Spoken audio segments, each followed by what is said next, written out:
Hi ಎಲ್ಲರಿಗೂ ನಮಸ್ಕಾರ. Welcome to my channel. ನಾವು ಮಳೆಗಾಲ ಶುರು ಆಗೋಕ್ಕಿಂತ ಮೊದಲೇ ಮೆಣಸು, ಕೊತ್ತಂಬರಿ, ಜೀರಿಗೆ ಎಲ್ಲನೂ ತಂದು ಚೆನ್ನಾಗಿ ತೊಳೆದು ಒಣಗಿಸ್ಕೊಳ್ತೀವಿ. ಈ ವರ್ಷನೂ ಕೂಡ ಆ ಕೆಲಸನ ಮಾಡ್ಕೊಳ್ತಾ ಇದ್ದೀವಿ. ಹಾಗೆ ಇವತ್ತೊಂದು ಸೂಪರ್ ಟೇಸ್ಟಿ ಆಗಿರುವಂತಹ, ಸ್ಪೈಸಿ ಆಗಿರುವಂತಹ ಚಿಕನ್ ಸ್ಟಾರ್ಟರ್ ಅಥವಾ ಚಿಕನ್ ಫ್ರೈ ಅಂತನಾದರೂ ಹೇಳ್ಬೋದು, ಅದರ ರೆಸಿಪಿನೂ ಕೂಡ ನಿಮ್ಮ ಜೊತೆ ಶೇರ್ ಮಾಡ್ಕೊತಾ ಇದ್ದೀನಿ. ವಿಡಿಯೋನ ಪೂರ್ತಿಯಾಗಿ ನೋಡಿ. ಇನ್ ಕೇಸ್ ವಿಡಿಯೋ ಏನಾದರೂ ಇಷ್ಟ ಆಗಿದ್ದರೆ ಪ್ಲೀಸ್ ಒಂದು ಲೈಕ್ ಕೊಡಿ, ಹಾಗೆ ನಿಮ್ಮ ಫ್ರೆಂಡ್ಸ್ ಆ್ಯಂಡ್ ಫ್ಯಾಮಿಲಿಗೆಲ್ಲ ಶೇರ್ ಮಾಡ್ಕೊಳ್ಳಿ. ಮೊದಲನೇದಾಗಿ ಮೆಣಸು ತರೋದಕ್ಕೆ ನಾವು ದಾಸನಕೊಪ್ಪಕ್ಕೆ ಹೋಗ್ತೀವಿ. ಅಲ್ಲಿಂದಲೇ ಪ್ರತಿ ವರ್ಷವೂ ಕೂಡ ಮೆಣಸನ್ನು ತಗೊಂಡು ಬರೋದು. ಮೆಣಸು ತಗೊಬರೋದಕ್ಕೆ ಹೋದಾಗ ಅಂದರೆ ರೋಡ್ ಸೈಡಲ್ಲಿ ಈ ರೀತಿಯಾಗಿ ಕವಳಿ ಹಣ್ಣು ಮತ್ತು ನೇರಳೆ ಹಣ್ಣೆಲ್ಲ ಸಿಕ್ಕಾಪಟ್ಟೆ ಆಗಿತ್ತು. ಎಷ್ಟಾಗಿತ್ತು ಅಂದರೆ ಹೇಳೋದಕ್ಕೆ ಸಾಧ್ಯನೇ ಇಲ್ಲ, ಅಷ್ಟೊಂದು ಹಣ್ಣಾಗಿತ್ತು. ನೋಡಿದ್ರೇ ಬಾಯಲ್ಲೆಲ್ಲ ನೀರು ಬರುತ್ತೆ. ಹಾಗೆ ಈ ಥರ ಚಿಕ್ಕ ಚಿಕ್ಕ ಹಣ್ಣುಗಳು ಅಂದರೆ ರೋಡ್ ಸೈಡಲ್ಲಿ ಸಿಗುವಂತಹ ಹಣ್ಣುಗಳಿಗೂ ನಮಗೂ ಏನೋ ಒಂಥರ ಬಂದ ಇದೆ. ಯಾಕೆ ಗೊತ್ತಾ, ಅಂದರೆ ಫ್ರೆಂಡ್ಸ್ ಜೊತೆ ಎಲ್ಲ ಸ್ಕೂಲಿಗೆ ಹೋಗೋ ಟೈಮಲ್ಲಿ ಈ ರೀತಿಯಾಗಿ ಹಣ್ಣನ್ನು ಕಿತ್ಕೊಂಡು ನನಗೆ ಜಾಸ್ತಿ ಅಂತ ಕಿತ್ತಾಡ್ಕೊಂಡು ತಿಂತಾಯಿದ್ವಿ ಮೊದಲೆಲ್ಲ. ಆ ದಿನಗಳು ಮತ್ತೆ ಬರದೇ ಇರ್ಬೋದು, ಆದರೆ ಆ ನೆನಪುಗಳು ಮಾತ್ರ ಯಾವತ್ತೂ ಶಾಶ್ವತ ಅಲ್ವಾ. ಹಾಗೆ ಈ ರೀತಿಯಾಗಿ ಹಣ್ಣನ್ನು ಕೊಯ್ಕೊಂಡು ಸ್ವಲ್ಪ ಅಲ್ಲೇ ತಿಂದ್ಕೊಂಡ್ವಿ, ಹಾಗೆ ಫ್ರೆಶ್ ಆಗಿ. ಹಾಗೆ ಮನೇಲಿ ಮಗಳಿದ್ಲು, ಅವಳಿಗೋಸ್ಕರ ಅಂತ ಈ ರೀತಿ ಹಣ್ಣನ್ನು ಕೊಯ್ಕೊಂಡು ಬಂದ್ವಿ. ಸಿಕ್ಕಾಪಟ್ಟೆ ಅಂದರೆ ಸಿಕ್ಕಾಪಟ್ಟೆ ಹಣ್ಣಾಗಿತ್ತು. ಹಾಗೆ ಅಲ್ಲಿಂದ ಮೆಣಸು ತರೋದಕ್ಕೆ ಹೋದ್ವಿ. ಹಣ್ಣೆಲ್ಲ ಕೊಯ್ಕೊಂಡು ಸ್ವಲ್ಪ ತಿಂದ್ಕೊಂಡು ಮೆಣಸು ತೊಗೊಂಡು ಬಂದ್ವಿ. ಮೆಣಸು ನೋಡ್ತಿರ್ಬೋದು ಎಷ್ಟು ಚೆನ್ನಾಗಿದೆ ಅಂತ. ಪ್ರತಿ ವರ್ಷವೂ ಕೂಡ ಅಷ್ಟೇ ಅಲ್ಲಿಂದಲೇ ಮೆಣಸನ್ನು ತರೋದು. ಈ ಥರ ಒಂದ್ಸರಿ ತಂದ್ಕೊಂಡ್ಬಿಟ್ರೆ ವರ್ಷ ಪೂರ್ತಿ ಎಷ್ಟು ಬೇಕೋ ಅಷ್ಟನ್ನು ತಂದ್ಕೊಳ್ತೀವಿ. ಅಂದರೆ ಒಂದು ವರ್ಷಕ್ಕೆ ಮತ್ತೆ ಪದೇ ಮೆಣಸನ್ನು ತರೋದಕ್ಕೆ ಹೋಗೋದಿಲ್ಲ.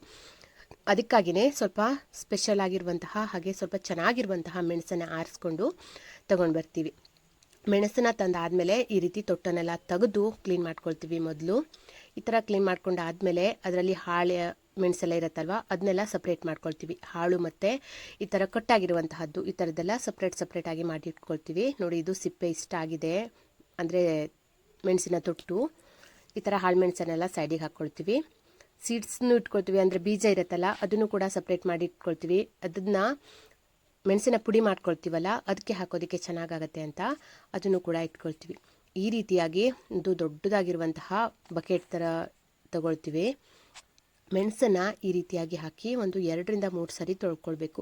ಯಾಕೆಂದರೆ ಮೆಣಸಿನಲ್ಲಿ ತುಂಬ ಮಣ್ಣಿರುತ್ತೆ, ನಮಗೆ ಗೊತ್ತೇ ಆಗೋದಿಲ್ಲ, ಸಿಕ್ಕಾಪಟ್ಟೆ ಮಣ್ಣಿರುತ್ತೆ. ಹಾಗಾಗಿ ಒಂದು 2-3 ಸರಿನಾದರೂ ನಾವು ಈ ರೀತಿಯಾಗಿ ತೊಳ್ಕೊಬೇಕು. ಅಂದರೆ ಜಾಸ್ತಿ ಟೈಮ್ ನೀರಲ್ಲೇ ಇಡಬಾರ್ದು, ಬೇಗ ತೊಳ್ಕೊಬೇಕಾಗತ್ತೆ. ಇಲ್ಲಾಂದರೆ ಮೆಣಸಿನ ಒಳಗಡೆ ಎಲ್ಲ ನೀರು ಹೊಕ್ಕೊಂಡು ಬಿಡುತ್ತೆ, ಅಂದರೆ ಒಡೆದಿರುವಂತಹ ಮೆಣಸೆಲ್ಲ ಇರುತ್ತಲ್ಲ, ಈ ಥರ ನೀರೆಲ್ಲ ಹೊಕ್ಕೊಂಡು ಬಿಡುತ್ತೆ. ಹಾಗಾಗಿ ಈ ಥರ ಸ್ವಲ್ಪ ಬೇಗನೆ ಈ ರೀತಿಯಾಗಿ ಮೆಣಸನ್ನು ತೊಳ್ಕೊಳ್ಬೇಕು. ಈ ಥರ 2-3 ಸರಿ ಚೆನ್ನಾಗಿ ತೊಳ್ಕೊಂಡಾದಮೇಲೆ ಬೇರೆ ಪಾತ್ರೆಯಲ್ಲಿ, ಅಂದರೆ ನೀರು ಹೋಗುವಂತಹ ಒಂದು ದೊಡ್ಡ ಬಕೆಟಲ್ಲಿ ಹಾಕ್ಕೊಳ್ತಾ ಇದ್ದೀನಿ. ನೀರು ಸೋಸಿ ಹೋಗುವಂತಹ ಬಕೆಟ್ ಇದು. ಅದ್ರ ಒಳಗಡೆ ಹಾಕಿ ಈ ರೀತಿಯಾಗಿ ಕ್ಲೀನ್ ಮಾಡಿ ತೊಳ್ಕೊಳ್ತಾ ಇದ್ದೀನಿ. ತುಂಬ ಅಂದರೆ ತುಂಬ ಮಣ್ಣಿರುತ್ತೆ ಈ ಥರ ಮೆಣಸಿನಲ್ಲಿ. ಹಾಗಾಗಿ ಈ ಥರ ಮೆಣಸನ್ನೆಲ್ಲ ತೊಳ್ಕೊಳ್ಳೇಬೇಕು. ಮೆಣಸು ಮತ್ತು ಕೊತ್ತಂಬರಿ ಎಲ್ಲನೂ ಕೂಡ ತೊಳ್ಕೊತಾ ಇದ್ದೀನಿ. ಈ ರೀತಿಯಾಗಿ ತೊಳ್ಕೊಂಡು ತಿಳಿವಾಗಿ ಇದನ್ನ ಒಣಗೋದಕ್ಕೆ ಹಾಕ್ಕೊಳ್ಬೇಕು. ನೋಡ್ತಿರ್ಬೋದು, ನಾನು ಆಲ್ರೆಡಿ ಹಾಕಿದ್ದೀನಿ. ನಾವು 10 kg ಆಗುವಷ್ಟು ಮೆಣಸನ್ನು ತೊಗೊಂಡು ಬರ್ತೀವಿ. ವರ್ಷ ಅಂದರೆ ಹಿಂದಿನ ವರ್ಷದ್ದು ಸ್ವಲ್ಪ ಮೆಣಸಿದ್ರೆ ಸ್ವಲ್ಪ ಕಡಿಮೆ ತರ್ತೀವಿ, ಇಲ್ಲಾಂದರೆ ಸ್ವಲ್ಪ ಜಾಸ್ತಿ ಮೆಣಸನ್ನು ತಂದ್ಕೊಳ್ತೀವಿ. ಮೆಣಸಿನ ಪುಡಿಗೆ, ಸಾಂಬಾರು ಪುಡಿಗೆ ಎಲ್ಲನೂ ಕೂಡ ಇದನ್ನೇ ಬಳಸೋದು. ಮತ್ತು ಪದೇ ಮೆಣಸನ್ನು ತರೋದಕ್ಕೆ ಹೋಗೋದಿಲ್ಲ. ಒಂದೇ ಸರಿ ಈ ರೀತಿಯಾಗಿ ಮೆಣಸನ್ನು ತಂದು ಅದನ್ನು ಒಣಗಿಸಿ ಇಟ್ಕೊಳ್ಳೋದು. ಒಣಗಿಸಿ ಪುಡಿ ಬೇಕಾದರೆ ಪುಡಿ ಮಾಡಿ ಇಟ್ಕೊಳ್ಳೋದು. ಹಾಗೆ ಸಾಂಬಾರು ಪುಡಿ ಬೇಕಾದರೆ ಸಾಂಬಾರು ಪುಡಿನೂ ಕೂಡ ಮಾಡಿ ಇಟ್ಕೊಳ್ತೀವಿ. ಮೆಣಸನ್ನು ತೊಳೆದು ಹಾಕ್ಕೊಂಡಾಗಿದೆ. ಹಾಗೆ ಕೊತ್ತಂಬರಿನೂ ಕೂಡ ತೊಗೊಂಡು ಬಂದಿದ್ವಿ, ಅದನ್ನು ಕೂಡ ಚೆನ್ನಾಗಿ ತೊಳೆದು ಒಣಗಿಸಿ ಇಟ್ಕೊಳ್ತಾ ಇದ್ದೀನಿ ಈ ರೀತಿಯಾಗಿ. ಹಾಗೆ ಇವತ್ತು ಎಲ್ಲನೂ ಒಣಗಿಸಿ ಆದಮೇಲೆ ಚಿಕನ್ ಕೂಡ ತೊಗೊಂಡು ಬಂದಿದ್ವಿ ಬರುವಾಗ. ಅದರಿಂದ ಇವತ್ತು ಸ್ಪೈಸಿಯಾಗಿ ಬ್ಯಾಚುಲರ್ಸ್ ಚಿಕನ್ ಅಂತಲೇ ಹೇಳ್ಬೋದು, ಅಂದರೆ ಯಾರು ಬೇಕಾದರೂ ಮಾಡ್ಕೊಳ್ಬೋದು. ಇದನ್ನ ಚಿಕನ್ ಫ್ರೈ ಅಂತನಾದರೂ ಹೇಳ್ಬೋದು, ಅಥವಾ ಚಿಕನ್ ಸ್ಟಾರ್ಟರ್ ಅಂತನಾದರೂ ಹೇಳ್ಬೋದು. ತುಂಬಾ ಚೆನ್ನಾಗಿರುತ್ತೆ. ನಾನಿಲ್ಲಿ 1 kg ಆಗುವಷ್ಟು ಚಿಕನನ್ನು ತಗೊಂಡಿದ್ದೀನಿ. ಅದಕ್ಕೆ ಒಂದು ಬಾಣಲಿನ ಬಿಸಿಯಾಗೋದಕ್ಕೆ ಇಟ್ಟು ಅದಕ್ಕೆ ಒಂದು 2 ಸ್ಪೂನ್ ಆಗುವಷ್ಟು ಎಣ್ಣೆ ಹಾಕ್ಕೊಳ್ತಾ ಇದ್ದೀನಿ. ಎಣ್ಣೆ ಸ್ವಲ್ಪ ಬಿಸಿ ಆದಮೇಲೆ ಅದಕ್ಕೆ ಒಂದು 2 ದೊಡ್ಡದಾಗಿರುವಂತಹ ಈರುಳ್ಳಿನ ಕಟ್ ಮಾಡಿ ಸೇರಿಸ್ಕೊಳ್ತಾ ಇದ್ದೀನಿ. ಇದು ಬ್ಯಾಚುಲರ್ಸ್ ರೆಸಿಪಿ ಅಂತ ಹೇಳಿದ್ನಲ್ವ, ಯಾರು ಬೇಕಾದರೂ ಮಾಡ್ಬೋದು. ಹಾಗೆ ಪಟ್ ಅಂತ ಮಾಡ್ಕೊಂಡು ಬಿಡ್ಬೋದು, ತುಂಬಾ ಸಖತ್ತಾಗಿರುತ್ತೆ. ಅದರಲ್ಲೂ ಡ್ರಿಂಕ್ಸ್ ಎಲ್ಲ ಮಾಡ್ತಾರಲ್ವ, ಅವರಿಗೆ ಸೈಡಿಗಂತೂ ಸಖತ್ತಾಗಿರುತ್ತೆ. ಇದು ತುಂಬ ಚೆನ್ನಾಗಿರುತ್ತೆ. ಈ ಥರ ಚೆನ್ನಾಗಿ ಫ್ರೈ ಮಾಡ್ಕೊಂಡು ಆದಮೇಲೆ ಅದಕ್ಕೆ ಒಂದು ಸ್ವಲ್ಪ ಕರಿಬೇವಿನ ಸೊಪ್ಪನ್ನು ಹಾಕ್ಕೊಳ್ತಾ ಇದ್ದೀನಿ.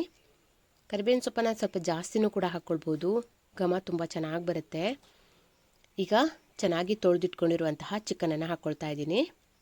ಚಿಕನ್ ಹಾಕಿದ್ಮೇಲೆ ಚೆನ್ನಾಗಿ ಒಂದ್ಸರಿ ಫ್ರೈ ಮಾಡ್ಕೊಳ್ಬೇಕು. ಈ ರೀತಿಯಾಗಿ ಮಿಕ್ಸ್ ಮಾಡ್ಕೊತ ಫ್ರೈ ಮಾಡ್ಕೊಳ್ಬೇಕು. ಹಾಗೆ ಇದಕ್ಕೆ ರುಚಿಗೆ ಎಷ್ಟು ಬೇಕು ಅಂತ ನೋಡಿಕೊಂಡು ಉಪ್ಪನ್ನು ಹಾಕ್ಕೊಳ್ತಾ ಇದ್ದೀನಿ. ನಾವು ಇದಕ್ಕೆ ಜಾಸ್ತಿ ಮಸಾಲೆ ಏನು ಹಾಕ್ಕೊಳ್ದೇ ಇರೋದ್ರಿಂದ ಸ್ವಲ್ಪ ಉಪ್ಪು ಕಡಿಮೆನೇ ಹಾಕ್ಕೊಳ್ಬೇಕಾಗತ್ತೆ, ಅಂದರೆ ನೋಡಿಕೊಂಡು ಹಾಕ್ಕೊಳ್ಬೇಕು. ಚಿಕನಿಗೆ ಎಷ್ಟು ಬೇಕು ಅಂತ ನೋಡಿಕೊಂಡು ಉಪ್ಪನ್ನು ಹಾಕಿ ಚೆನ್ನಾಗಿ ಮತ್ತೆ ಒಂದ್ಸರಿ ಮಿಕ್ಸ್ ಮಾಡ್ಕೊಳ್ತಾ ಇದ್ದೀನಿ. ಹಾಗೆ ಇದಕ್ಕೆ 1 ಸ್ಪೂನ್ ಆಗುವಷ್ಟು ಅರಿಶಿನ ಹಾಕ್ಕೊಳ್ತಾ ಇದ್ದೀನಿ.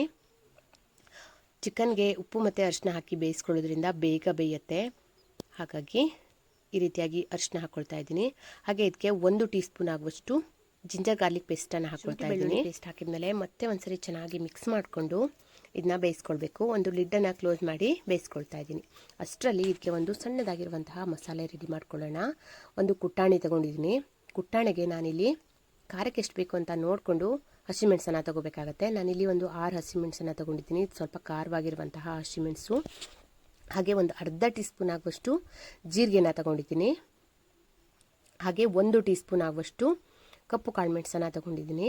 ಮನೇಲಿ ಖಾರ ಎಷ್ಟು ತಿಂತಾರೆ ಅಂತ ನೋಡಿಕೊಂಡು ಸ್ವಲ್ಪ ಕಡಿಮೆನೂ ಕೂಡ ಸೇರಿಸ್ಕೊಳ್ಬೋದು, ಇಲ್ಲ ಸ್ವಲ್ಪ ಜಾಸ್ತಿನೂ ಕೂಡ ಸೇರಿಸ್ಕೊಳ್ಬೋದು.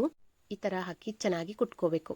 ಆದಷ್ಟು ತರಿತರಿಯಾಗಿ ಕುಟ್ಕೊಂಡ್ರೂ ನಡೆಯುತ್ತೆ. ತುಂಬ ಸಾಫ್ಟ್ ಆಗಬೇಕು ಅಂತೇನಿಲ್ಲ, ಸ್ವಲ್ಪ ತರಿತರಿ ಆಗಿದ್ರೆ ಚೆನ್ನಾಗಿರುತ್ತೆ. ಈ ರೀತಿಯಾಗಿ ಕುಟ್ಕೊಂಡು ರೆಡಿ ಮಾಡ್ಕೊಳ್ತಾ ಇದ್ದೀನಿ. ನೋಡಿ, ಈ ಥರ ಆದರೆ ಸಾಕು. ಖಾರವಾಗಿರುವಂತಹ ಹಸಿಮೆಣಸು ಹಾಗೆ ಪೆಪ್ಪರ್ನ ಹಾಕಿರೋದ್ರಿಂದ ಸ್ಪೈಸಿಯಾಗಿಯೇ ಇರುತ್ತೆ. ಈ ಥರ ಕುಟ್ಟಿ ರೆಡಿ ಮಾಡಿ ಇಟ್ಕೊಂಡಿದ್ದೀನಿ. ಇವಾಗ ಚಿಕನ್ ಕೂಡ ಚೆನ್ನಾಗಿ ಬೆಂದಿದೆ. ಈ ರೀತಿಯಾಗಿ ಬೆಂದಿರುವಂತಹ ಚಿಕನ್ಗೆ ನೋಡಿ ನೀರಿಗೂ ಕೂಡ ಆರ್ಕೊಂಡಿದೆ. ಈಗ ರೆಡಿ ಮಾಡಿ ಇಟ್ಕೊಂಡಿರುವಂತಹ ಜಜ್ಜಿ ಇಟ್ಕೊಂಡಿರುವಂತಹ ಹಸಿಮೆಣಸಿನಕಾಯಿ ಪೇಸ್ಟನ್ನು ಹಾಕ್ಕೊಳ್ತಾ ಇದ್ದೀನಿ.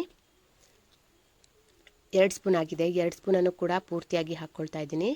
ಹಸಿಮೆಣಸಿನಕಾಯಿ ಪೇಸ್ಟ್ ಹಾಕಿದ್ಮೇಲೆ ಮತ್ತೆ ಒಂದ್ಸರಿ ಚೆನ್ನಾಗಿ ಮಿಕ್ಸ್ ಮಾಡ್ಕೋಬೇಕು. ಈ ರೀತಿಯಾಗಿ ಚೆನ್ನಾಗಿ ಮಿಕ್ಸ್ ಮಾಡ್ಕೊಳ್ತಾ ಇದ್ದೀನಿ. ಈ ಥರ ಮಿಕ್ಸ್ ಮಾಡಿಕೊಂಡು ಈಗ ಕುಟ್ಟಾಣಿಗೆನೆ ಒಂದು ಸ್ವಲ್ಪ ನೀರು ಹಾಕಿ 1/4 ಲೋಟ ಆಗುವಷ್ಟು ನೀರನ್ನು ಹಾಕಿ ಆ ನೀರನ್ನು ಕೂಡ ಸೇರಿಸ್ಕೊಳ್ತಾ ಇದ್ದೀನಿ. ಈಗ ಸ್ವಲ್ಪ ನೀರು ಹಾಕಿ ಆದಮೇಲೆ ನೀರು ಪೂರ್ತಿಯಾಗಿ ಆರೋ ತನಕನೂ ಇದನ್ನ ಕುದಿಸ್ಕೊಳ್ಬೇಕಾಗತ್ತೆ. ಯಾಕೆಂದರೆ ಇದು ಡ್ರೈ ಆಗಿದ್ರೇ ಚೆನ್ನಾಗಿರುತ್ತೆ. ಸ್ವಲ್ಪನೂ ಕೂಡ ಗ್ರೇವಿ ಥರ ಇರಬಾರ್ದು, ಪೂರ್ತಿಯಾಗಿ ಡ್ರೈ ಆಗಬೇಕು. ಈಗ ನೋಡಿ, ಕುಟ್ಟಾಣಿಗೆ ಸ್ವಲ್ಪ ನೀರನ್ನು ಹಾಕಿ ಅದನ್ನು ಕೂಡ ಸೇರಿಸ್ಕೊಳ್ತಾ ಇದ್ದೀನಿ. ತುಂಬ ಜಾಸ್ತಿ ಹಾಕಬೇಕು ಅಂತಿಲ್ಲ, ನೋಡ್ತಿರ್ಬೋದು. ಒಂದು 2 ರಿಂದ 3 ಸ್ಪೂನ್ ಆಗುವಷ್ಟಿದೆ ಅಷ್ಟೇ. ಈ ರೀತಿಯಾಗಿ ಹಾಕಿ ಪೂರ್ತಿಯಾಗಿ ನೀರು ಆರೋ ತನಕ ಕುದಿಸ್ಕೋಬೇಕು. ಅಷ್ಟರಲ್ಲಿ ಈಗ ಸ್ವಲ್ಪ ಕೊತ್ತಂಬರಿ ಸೊಪ್ಪನ್ನು ಕಟ್ ಮಾಡಿ ಹಾಕ್ಕೊಳ್ತಾ ಇದ್ದೀನಿ. ಈ ರೀತಿಯಾಗಿ ಕೊತ್ತಂಬರಿ ಸೊಪ್ಪು ಹಾಕಿದ್ಮೇಲೆ ಮತ್ತೆ ಒಂದ್ಸರಿ ಚೆನ್ನಾಗಿ ಮಿಕ್ಸ್ ಮಾಡಿಕೊಂಡು ನೀರು ಆರೋ ತನಕ ಕುದಿಸ್ಕೊಂಡು ಆಮೇಲೆ ಸ್ಟವ್ನ ಆಫ್ ಮಾಡಿಕೊಂಡು ಒಂದು ಅರ್ಧ ಕಡ್ಗೆ ಲಿಂಬು ರಸನ ಹಿಂಡ್ಕೊಂಡು ಮಿಕ್ಸ್ ಮಾಡಿಕೊಂಡು ಸರ್ವ್ ಮಾಡಿದ್ರೆ ತುಂಬಾ ಸಖತ್ತಾಗಿರುವಂತಹ ಸ್ಪೈಸಿ ಆಗಿರುವಂತಹ ಚಿಕನ್ ಸ್ಟಾರ್ಟರ್ ರೆಸಿಪಿ ರೆಡಿ ಆಗಿಬಿಡುತ್ತೆ. ಬ್ಯಾಚುಲರ್ಸ್ ರೆಸಿಪಿ ಅಂತಲೇ ಹೇಳ್ಬೋದು. ತುಂಬಾ ಸಖತ್ತಾಗಿರುತ್ತೆ, ಸ್ಪೈಸಿ ಕೂಡ ಆಗಿರುತ್ತೆ. ತಿನ್ನೋದಕ್ಕಂತೂ ತುಂಬ ಅಂದರೆ ತುಂಬ ಚೆನ್ನಾಗಿರುತ್ತೆ. ಸೈಡ್ ಡಿಶ್ ಆಗಿ ಕೂಡ ತಿನ್ಬೋದು ಅನ್ನೋದ ಜೊತೆ ಎಲ್ಲ. ಒಮ್ಮೆ ಈ ರೀತಿಯಾಗಿ ಟ್ರೈ ಮಾಡಿ ಹೇಗೆ ಬಂತು ಕಮೆಂಟ್ ಮಾಡಿ. ಹಾಗೆ ಇದಾಗಿತ್ತು ಇವತ್ತಿನ ವಿಡಿಯೋ. ಈ ವಿಡಿಯೋ ನಿಮಗೆ ಸ್ವಲ್ಪನಾದರೂ ಇಷ್ಟ ಆಗಿದ್ರೆ, ಯೂಸ್ಫುಲ್ ಅಂತ ಅನಿಸಿದ್ರೆ ಪ್ಲೀಸ್ ಒಂದು ಲೈಕ್ ಕೊಡಿ. ಹಾಗೆ ನಿಮ್ಮ ಫ್ರೆಂಡ್ಸ್ ಆ್ಯಂಡ್ ಫ್ಯಾಮಿಲಿಗೆಲ್ಲ ಶೇರ್ ಮಾಡ್ಕೊಳ್ಳಿ. ಯಾರೆಲ್ಲ ಮೊದಲನೇ ಸರಿ ನನ್ನ ವಿಡಿಯೋನ ನೋಡ್ತಾ ಇದ್ದೀರಾ ಪ್ಲೀಸ್ ಸಬ್ಸ್ಕ್ರೈಬ್ ಮಾಡ್ಕೊಳ್ಳಿ. ಹಾಗೆ ಪಕ್ಕದಲ್ಲಿರುವಂತಹ ಬೆಲ್ ಐಕಾನ್ನ ಕ್ಲಿಕ್ ಮಾಡಿ ನಾನು ಹಾಕುವಂತಹ ಪ್ರತಿಯೊಂದು ವಿಡಿಯೋದು ನೋಟಿಫಿಕೇಶನ್ ನಿಮಗೆ ಬರುತ್ತೆ. ವಿಡಿಯೋನಾದರೂ ಇಷ್ಟ ಆಗಿದ್ದರೆ ನಿಮ್ಮ ಅನಿಸಿಕೆನ ಕಮೆಂಟ್ ಮಾಡಿ ತಿಳಿಸಿ. ಮುಂದಿನ ವಿಡಿಯೋದಲ್ಲಿ ಸಿಗ್ತೀನಿ. Thank you.